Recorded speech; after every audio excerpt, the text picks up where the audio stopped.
12 मई 2022 को human history में black hole की दूसरी इमेज हमारे सामने आई। ये ह्यूमन हिस्ट्री में ब्लैक होल की खींची हुई दूसरी तस्वीर है। इस इमेज में आप हमारी अपनी गैलेक्सी में मौजूद super massive black hole Sagittarius A को देख सकते हैं। हमारी मिल्की वे गैलेक्सी में मौजूद सभी स्टार्स, प्लैनेट्स, जिसमें हमारी पृथ्वी, हमारा सौर मंडल भी शामिल है, वह सभी super massive black hole Sagittarius A को ऑर्बिट कर रहे हैं, जिसमें हमारे सन को इसका एक ऑर्बिट पूरा करने में 225 से 250 मिलियन ईयर्स का समय लग जाता है। वैज्ञानिकों के लिए सैजिटेरियस ए की इमेज लेना काफी मुश्किल था, तो आज हम देखने वाले हैं कि आखिर वैज्ञानिकों ने कैसे सैजिटेरियस ए की फोटो ली। साथ ही जानने की कोशिश करेंगे कि वैज्ञानिकों ने सैजिटेरियस ए के बजाय M87 ब्लैक होल की इमेज क्यों ली, जबकि वो हमारी पृथ्वी से ज्यादा दूरी पर मौजूद है। 2019 में ब्लैक होल की एक ब्लर इमेज हमारे सामने आई। ये ह्यूमन हिस्ट्री में ब्लैक होल की खींची हुई पहली तस्वीर थी।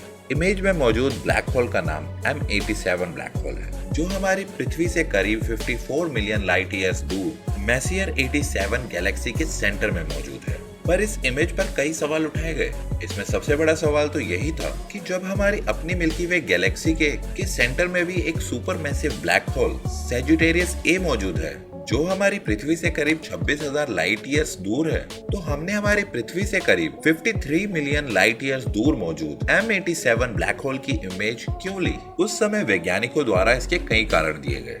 इनमें से सबसे बड़ा कारण ये था कि मिल्की वे गैलेक्सी के सेंटर में मौजूद सैजिटेरियस ए ब्लैक होल इतना बड़ा नहीं है कि उसकी साफ इमेज ली जा सके, जबकि मैसियर 87 गैलेक्सी के सेंटर में मौजूद M87 black hole Sagittarius A black hole से 1500 गुना ज्यादा बड़ा है, जिसके कारण इसकी इमेज लेना सैजिटेरियस ए के मुकाबले ज्यादा आसान है। और यही कारण था कि पहले वैज्ञानिकों ने मिल्की वे गैलेक्सी के सेंटर में मौजूद ब्लैक होल की इमेज लेने के बजाय हमसे 53 मिलियन लाइट ईयर दूर M87 ब्लैक होल की तस्वीर को पहले लेना ज्यादा बेहतर समझा। पर अभी कुछ समय पहले 12 मई 2022 को वैज्ञानिकों ने ब्लैक होल की एक और तस्वीर जारी की।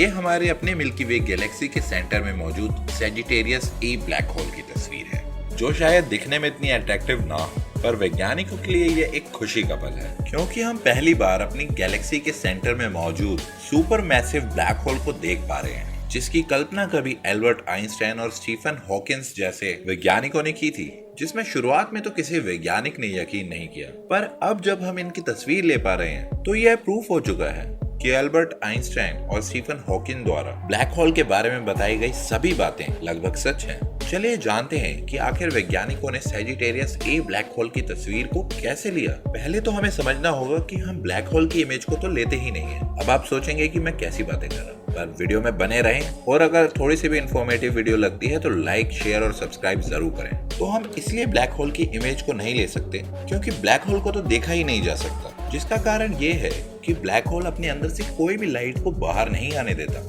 हम केवल इसके इवेंट होरिजन को ही देख सकते हैं, जहां पर बड़े बड़े धूल और गैस के बादल लगातार ब्लैक होल को बहुत ही तेजी से ऑर्बिट कर रहे होते हैं। इवेंट होरिजन के पास मौजूद इन धूल और गैस के बादलों की रफ्तार इतनी ज्यादा होती है कि उनमें मौजूद हाइड्रोजन और हीलियम गैस के एटम्स आपस में फ्रिक्शन के कारण उनमें से लाइट एंड हीट एनर्जी निकलने लगती है, और इनसे निकलने वाली रेडियो वेव्स को हमारे टेलीस्कोप देख पाते हैं। वैसे सच में तो हम ब्लैक होल से आने वाली लाइट को भी नहीं देख पाते, क्योंकि हम इंसान लाइट के बहुत छोटे से हिस्से को ही देख सकते हैं, जिसे विजुअल लाइट स्पेक्ट्रल कहते हैं। पर ब्लैक होल से जो विजुअल लाइट आती भी है, वो भी पृथ्वी और उस ब्लैक होल के बीच में मौजूद कई स्टारडस्ट, स्टार्स और प्लैनेट से टकराने के चलते पृथ्वी तक नहीं पहुंच पाती। ऐसे में वैज्ञानिक उस लाइट को कैप्चर नहीं करते, बल्कि ब्लैक होल के इवेंट होराइजन से आने वाले इलेक्ट्रोमैग्नेटिक सिग्नल्स को कैप्चर करते हैं। ये रेडियो सिग्नल्स आसानी से पृथ्वी तक पहुंच पाते हैं, पर इन्हें कैप्चर करना भी कोई साधारण बात नहीं है।